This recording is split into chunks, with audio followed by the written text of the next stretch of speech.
अन्नपूर्णा जी देवी विराजमान है।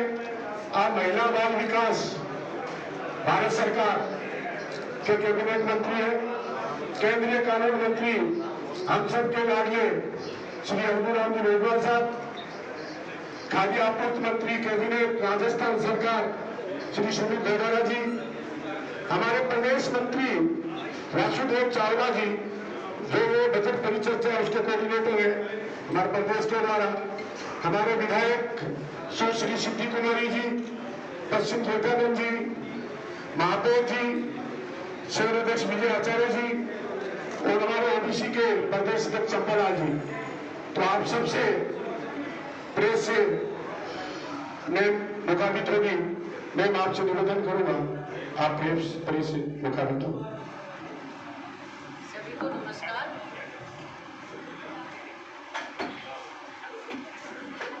आज विशेष रूप से आज के इस प्रेस वार्ता में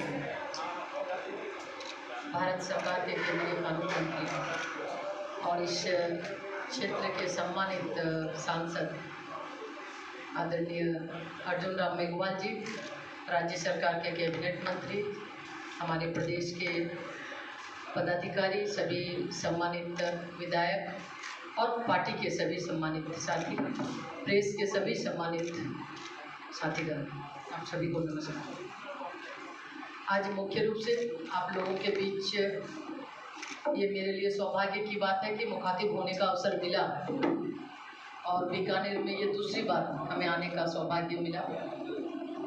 आज सबसे पहले बजट जो केंद्रीय बजट पेश हुआ है, आदरणीय प्रधानमंत्री जी को आभार व्यक्त करती हूँ और साथ ही साथ केंद्रीय वित्त मंत्री आदरणीय श्रीमती निर्मला सीतारमण जी को भी विशेष रूप से अभिनंदन करती हूँ कि उन्होंने 7वीं बार बजट पेश किया है और एक महिला होने के नाते इस बजट में स्पष्ट रूप से जो आदरणीय प्रधानमंत्री जी की सोच रही है और जो एक लक्ष्य आदरणीय प्रधानमंत्री जी का है विकसित भारत 2047, तो इस बजट के माध्यम से 2047 का मार्ग प्रशस्त होता दिखाई देता है।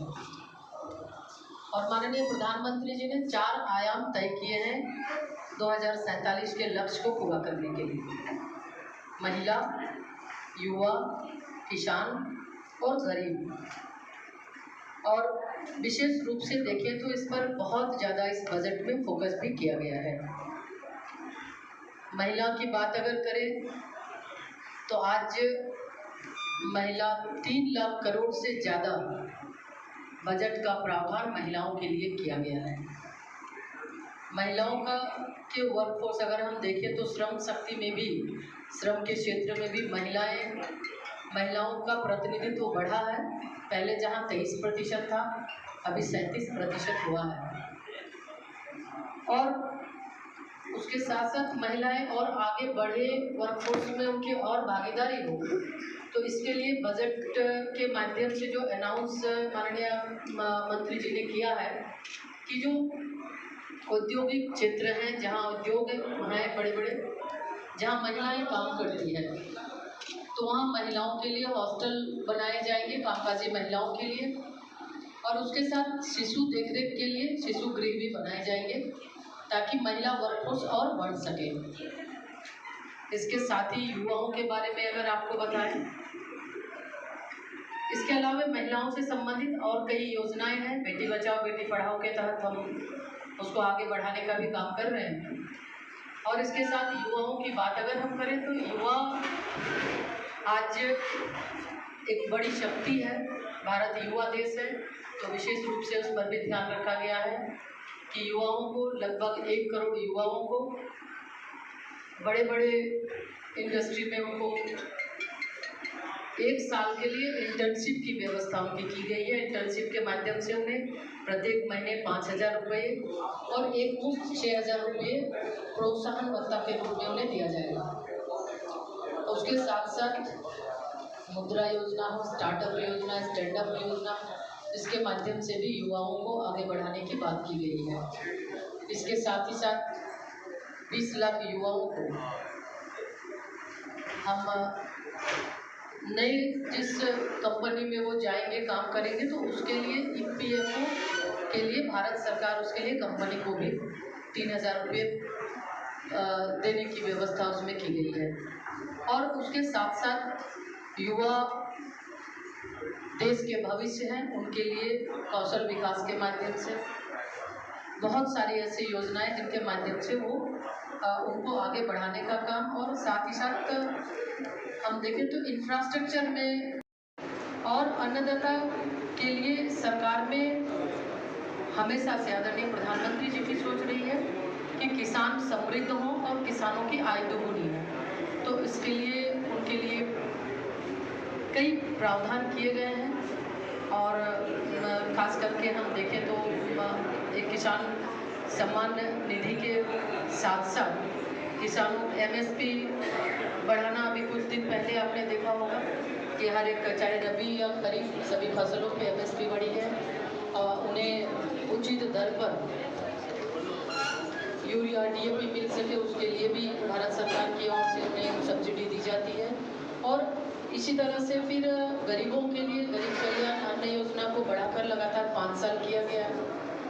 आयुष्मान से जोड़ने का और जो 70 वर्ष से ऊपर के लोगों को जोड़ने का प्रावधान है, और उसके साथ ही साथ अन्य क्षेत्र में भी गरीबों के लिए कई योजना की शुरुआत की गई है।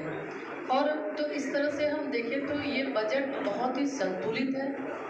बजट में हर वर्ग का ध्यान रखा गया है, और इस बजट के माध्यम से 2047 का भारत का ये रास्ता साफ हमें दिखाई देता है। और इसके साथ अगर हम राजस्थान की बात करें तो बहुत बड़ी राजस्थान को इसमें बहुत बजट का एक बहुत बड़ा हिस्सा राजस्थान को भी मिला है।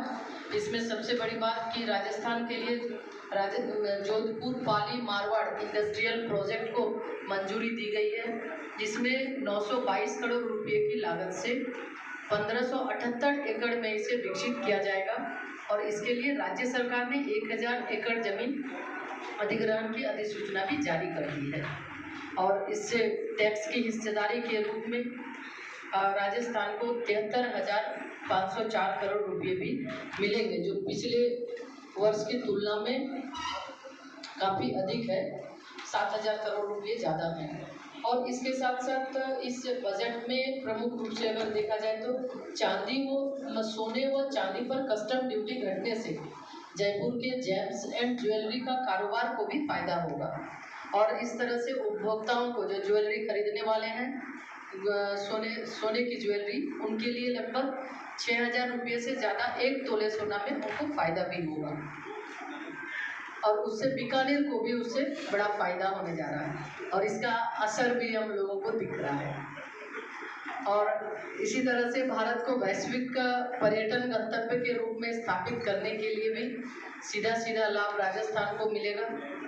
और राजस्थान चूँकि उसमें खास करके हम बीकानेर की बात करें तो एक बहुत ही महत्वपूर्ण पर्यटन गंतव्य स्थान है, जिससे लगभग यहाँ के 20 लाख से अधिक परिवारों को रोजगार भी उसके माध्यम से मिलेगा।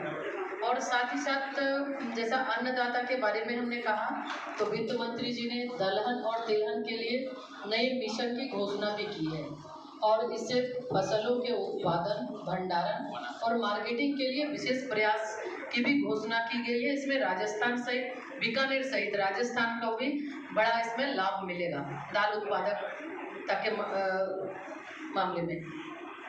साथ ही दलहन उत्पादन में दूसरा और तिलहन में तीसरा और चौथा स्थान राजस्थान रखता है, तो इसलिए किसानों को इसमें हमारे अन्नदाताओं को बहुत ज़्यादा लाभ इसके माध्यम से भी मिलेगा। 30 लाख से अधिक आबादी वाले 14 बड़े शहरों के आवागमन संबंधी विकास योजनाओं को बजट में स्थान दिया गया है, और इसमें राजधानी जयपुर भी शामिल है राजस्थान की बात करें। और चूँकि 30 लाख से ज़्यादा आबादी की है तो इस राजस्थान के अंदर कई ऐसे बड़े शहर जिनको भी इसका लाभ सीधा मिलेगा, और ऐतिहासिक शहर के रूप में भी इसे एक रफ्तार को गति मिलेगी। साथ ही प्रधानमंत्री जी ने, जैसा हमने पहले कहा कि गरीब कल्याण के लिए भी इस बजट में प्रावधान है, तो 80 करोड़ लोगों को मुफ्त राशन दिया जा रहा है। 4 करोड़ से ज़्यादा लाभार्थियों को भी यहाँ राशन अलग से वो दिया जा रहा है। साथ ही माननीय प्रधानमंत्री जी ने जनजातीय क्षेत्रों के लिए प्रधानमंत्री जनजातीय उन्नत ग्राम अभियान की शुरुआत की है। इससे जनजातीय क्षेत्र, खास करके हमारे आदिवासी समुदाय के लोग जहाँ रहते हैं, उस गांव का भी संपूर्ण विकास होगा और इसका भी फायदा राजस्थान के बांसवाड़ा, उदयपुर, ग्रामीण, डोंगरपुर, प्रतापगढ़ जैसे आदिवासी बहुल क्षेत्र को भी इसका लाभ मिलेगा। मुद्रा योजना की सीमा बढ़ा दी गई है, 10 लाख से 20 लाख कर दिया गया है। इसके माध्यम से भी महिलाओं को और खास करके इस क्षेत्र में काम करने वाले लोगों को इसका लाभ मिल पाएगा। और साथ ही साथ बीकानेर की बात, निश्चित रूप से बीकानेर बहुत ही महत्वपूर्ण शहर है और हमारे आदरणीय कानून मंत्री जी यहाँ से हैं, तो निश्चित तौर पे बीकानेर दिन प्रतिदिन विकास की रफ्तार में वो आगे बढ़ रहा है। और इस बजट के माध्यम से भी, और राजस्थान सरकार हमारी डबल इंजन की सरकार राजस्थान में है, तो डबल इंजन की सरकार के माध्यम से लगातार हम राजस्थान को आगे बढ़ाने का काम कर रहे हैं। और विकसित भारत का जो लक्ष्य है, जो संकल्प है, तो वो राज्य से होकर ही जाता है। तो निश्चित तौर पे राजस्थान राज्य, हमारे मुख्यमंत्री जी बहुत ही अच्छे ढंग से काम कर रहे हैं और विकसित भारत का लक्ष्य पूरा करने में उनकी अहम भूमिका रहेगी। और साथ ही साथ राजस्थान के अंदर बीकानेर सहित सभी शहरों का विकास और अन्य क्षेत्र में भी उनके द्वारा कई महत्वपूर्ण कार्य राज्य सरकार के द्वारा भी किए जा रहे हैं। आपकी थाली में भुजिया आता है, आपकी थाली में मुंगोड़ी आती है, आपकी थाली में पापड़ आता है। वो जो पापड़ तैयार होता है उसकी सबसे बड़ी भूमिका होती है महिला की। और मैं बात कर रहा हूँ भारत सरकार की महिला विभाग का बात कर रहा हूँ। उन महिलाओं की अगर उत्थान को लेकर विभाग सोचे कि कार्य योजना बनाए, तो जैसे बीकानेर की भुजिया पापड़ की तरह मुंगोड़ी को भी पहचान मिलेगी। उन महिलाओं का भी उत्थान होगा, उनकी आजीविका भी स्रोत बढ़ेगी।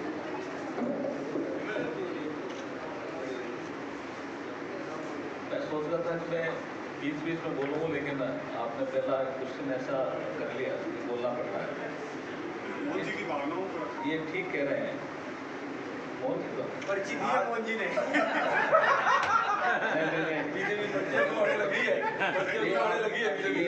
ये विषय अभी यहाँ का है नहीं। सो MSME जो क्लस्टर है, जहाँ ट्रेडिशनल फ्यूल इस्तेमाल होता है, जैसे भुजिया बनाने में भी कई जगह ट्रेडिशनल फ्यूल इस्तेमाल होता है, हमारे शहरी में भी कई जगह ट्रेडिशनल फ्यूल इस्तेमाल होता है, मटका बनाने में भी होता है। तो ट्रेडिशनल फ्यूल की जगह जो हम फ्यूल इस्तेमाल करेंगे उसमें इलेक्ट्रिक भी हो सकता है और दूसरा फ्यूल भी मॉडर्न फ्यूल भी हो सकता है। तो ट्रेडिशनल फ्यूल से मुक्ति मिलेगी। तो ये तो एक क्लस्टर ऐसे 60 क्लस्टर पूरे देश में बनेंगे। एक क्लस्टर बीकानेर में लेने का पूरा प्रयास करेगा। उसमें भुजिया वालों का भी है, तो सेरेटिक्स वालों का भी है, औरों का भी है। जो फेफड़े यूज करे लोग, खाना यूज करे, अपने भी काम में वो बड़ा काम लिया हाथ में। ट्रेडिशनल फ्यूल से भी मुक्ति मिलेगी और जो आपका उसके जो कैपेसिटी बिल्डिंग है वो भी होगा और महिलाओं का भी उत्थान उसमें सम्मिलित है।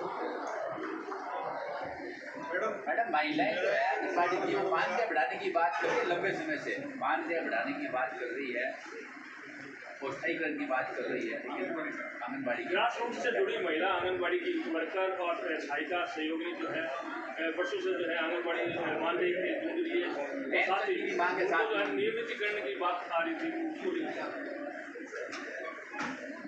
देखिए, ये बात तो सही है, जो हमारी आंगनबाड़ी वर्कर्स हैं ग्रास रूट से जुड़ी है, बहुत मेहनत करती है और समय समय पर भारत सरकार भी और राज्य सरकार भी अपने स्तर से उनके मानदेय में बढ़ोतरी कर रही है। और जैसे हमें जानकारी मिली है कि राजस्थान सरकार ने भी 5,000 रुपया ही 9,500 अभी मानदेय उन महिलाओं को भत्ता दिया जा रहा है। आने वाले समय में भी हमारे ये विचाराधीन है। आने वाले समय में इनकी जिस तरह से ये मेहनत करें, इनके काम को देखकर इस पर हम लोग विचार करेंगे। जैसे कुछ ये राज्य सरकारें अपने अपने स्तर से इस तरह की व्यवस्थाएं कर रखी हैं। भारत सरकार के अंदर अभी इस तरह की चर्चाएं हो रही है, इसको आगे हम कैसे और आगे कर सकते हैं, इसको लेके हम लोग ध्यान देंगे। ऐसे हमारी राज्य की सरकार, क्योंकि राज्य में डबल इंजन की सरकार है और महिला के हित पर विशेष ध्यान राज्य सरकार दे रही है। एक आदरणीय प्रधानमंत्री जी की भी सोच हमेशा से महिलाओं को आगे बढ़ाने की रही है। बेटी बचाओ बेटी पढ़ाओ अभियान के माध्यम से महिला कैसे सशक्त हो, आगे बढ़े, उसके लिए निरंतर काम हो रहे हैं। और हमें लगता है कि राजस्थान सरकार भी मोदी जी के जो संकल्प है, उस संकल्प के साथ मिलकर काम कर रही है। इसलिए यहाँ निश्चित रूप से जो महिला से संबंधित, चाहे महिला सशक्तिकरण की बात रही हो, महिलाओं को और आगे बढ़ाने की बात रही हो, इस पर राज्य सरकार और भारत सरकार काम करने के साथ थोड़ा हम इसका अध्ययन कर रहे हैं। कुछ ही देश हैं श्याम जी, कुछ जहाँ इसको छुट्टी के रूप में 3 दिन की छुट्टी हो या 4 दिन की छुट्टी हो, छुट्टी के रूप में इसको स्वीकार किया है। बाकी हमारी एक कमेटी है, उस कमेटी में जाएगा। अभी ये सुप्रीम कोर्ट में भी विचाराधीन है। मैडम एक सवाल आपसे है कि राजस्थान में जो महिला बाल का है उसके माध्यम से और आगे इसके बाद तो अलग अलग फॉरम से लोगों का जो राय आ रही है, बातें आ रही हैं, तो ये बहुत ही संतुलित बजट है और शायद पहली बार ऐसा देश में बजट आया है।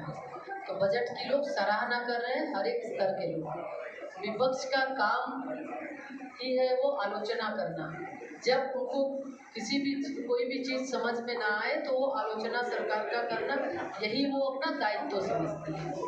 तो इसलिए विपक्ष का काम है वो अपनी बात करे, लेकिन हम हर एक वर्ग को लेकर, हर एक वर्ग के लिए काम हम लोगों ने इस बजट में प्रावधान किया है। चाहे महिला हो, युवा हो, आपको जैसे पहले ही कहा, किसान या गरीब, तो हर सर्व समावेशी बजट है।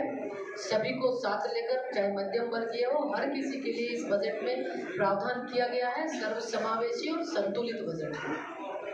मैं ऐड करूँ इसमें थोड़ा आपको,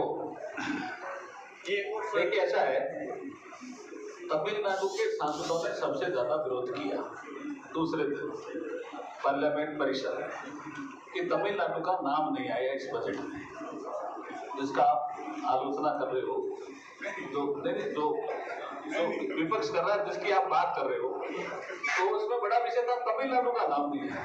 बाकी लोग नहीं कर रहे थे ना। तो हमने बजट देखे, यूपीए के समय पूरे 10 साल में 6 बार तमिलनाडु का नाम नहीं है बजट में, जिसमें चतुर्वेदी ने एक पेश की। तो इसका मतलब क्या तमिलनाडु को पैसा नहीं मिला? राजस्थान का नाम नहीं आया तो क्या राजस्थान को पैसा नहीं मिला? आज प्रधानमंत्री ग्राम सड़क योजना 4th पेज आएगा तो राजस्थान को पैसा मिलेगा। ITI अगर सुदृढ़ीकरण होंगे 1000 तो बीकानेर के भी तो होंगे, राजस्थान के भी होंगे। इसलिए ये वो उनकी आलोचना का मुद्दा था, क्योंकि वो बजट में आलोचना नहीं कर रहे थे, सरकार की आलोचना कर रहे थे। वो बिहार और उनको ज्यादा दिया ना, इसको लेकर बिहार भी भारत में ही है और आंध्र प्रदेश भी भारत में ही है। बजट में भारत का है ना। कुर्सी बचाओ का मतलब वही था कि वो उनका राजनीतिक हथियार है आलोचना करने का। बजट में नहीं बोल रहे थे, वो राजनीतिक मुद्दा बना रहे थे बजट को, जबकि बजट में बोलना चाहिए।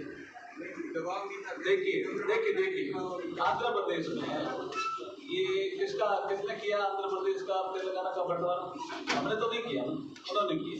तो उनके लिए एक आंध्र प्रदेश रीऑर्गेनाइजेशन एक्ट बना। पोलावरम प्रोजेक्ट उन्हीं का ही पार्ट है। तो हम कहेंगे पोलावरम प्रोजेक्ट के लिए पैसा देंगे तो पोलावरम प्रोजेक्ट है कहाँ? तो आंध्र प्रदेश आएगा ना। पुल कोई बड़ा गंगा नदी में बनेगा, पुल बनाएंगे तो उसका नाम आएगा तो कहाँ है? तो बिहार ही आएगा ना। इसलिए कोई वो होता नहीं। वो सर्वदलीय बैठक में विशेष मांग कर चुके हैं, इसलिए बात है। सर, ये 20 लाख जो पर्यटन से जुड़ेंगे तो गंतव्य स्थल मैडम बताया था, गंतव्य स्थल डेस्टिनेशन है बीकानेर। कौन सा है? क्या कह रहे थे आप? मैडम ने कहा कि बीकानेर में एक पर्यटन स्थल ऐसा है जिसमें 20 लाख लाभान्वित होंगे। इसमें 2 है, इसमें देशनोक और कोलाई प्रसाद योजना। अच्छा, एक जैसे मोदी जी का कहना था कि एक देश एक चुनाव और एक देश एक पाठ्यक्रम, एक देश एक टैक्स, लेकिन आप देख रहे हैं कि टैक्स में काफ़ी बढ़ोतरी हुई। तो एक देश एक टैक्स तो है नहीं। जीएसटी मेरे ख्याल में वन नेशन वन टैक्स की और एक बढ़ा हुआ कदम है और बहुत अच्छी तरह से बढ़ा है जीएसटी वाला। एक मिनट, इसमें 3 चीजें बाहर रह गई है तो वो उसमें भी प्रयास करेंगे और पेट्रोल डीजल है कोई इसी के बारे में आप उसमें क्या कोशिश कर रहे हैं? आपके जीएसटी काउंसिल का मुद्दा है ना। देखिए, नरेंद्र मोदी जी ने ये तय किया कि जीएसटी काउंसिल में हम निर्णय बहुमत से नहीं करेंगे, सर्वसम्मति से करेंगे। अगर एक भी राज्य जीएसटी काउंसिल में अगेंस्ट में बोल रहा है, हम निर्णय बहुमत से कर सकते हैं, लेकिन प्रधानमंत्री जी ने तय किया है कि ये कोऑपरेटिव फेडरलिज्म है, इसमें हर राज्य की सहमति ले, इसलिए हम राज्यों की सहमति ले रहे हैं। अदरवाइज जीएसटी में तो आप देखो इतना सरलीकरण हुआ है कि आप कल्पना नहीं कर सकते। तो पहले जीएसटी का विरोध करते थे, वो जीएसटी की प्रशंसा कर रहे हैं।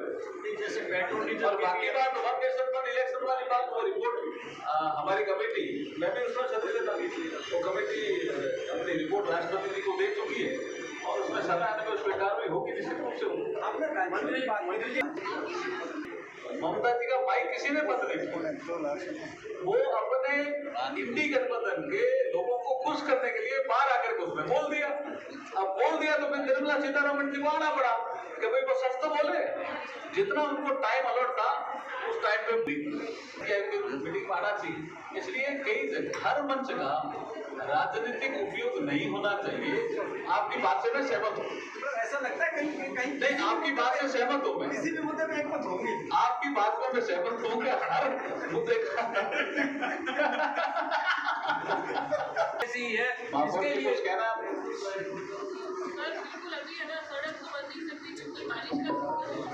एक जगह बढ़ती है, दूसरी जगह टूट जाती है। नहीं भाई साहब, मेरी बात सुनिए। देखिए, पहले तो आचार संहिता थी, सरकार की ओर से रोक थी, फिर वापस आचार संहिता। अभी बारिश का सीजन है, हमारे 15 से ज़्यादा टेंडर्स कंप्लीट हो चुके हैं, सिर्फ वर्क ऑर्डर देना है, लेकिन बारिश सीजन खत्म होने के बाद वो वर्क ऑर्डर दिया जाएगा। नहीं तो अभी सड़क बनाएंगे वो पहली बारिश में वापस बह जाएगी।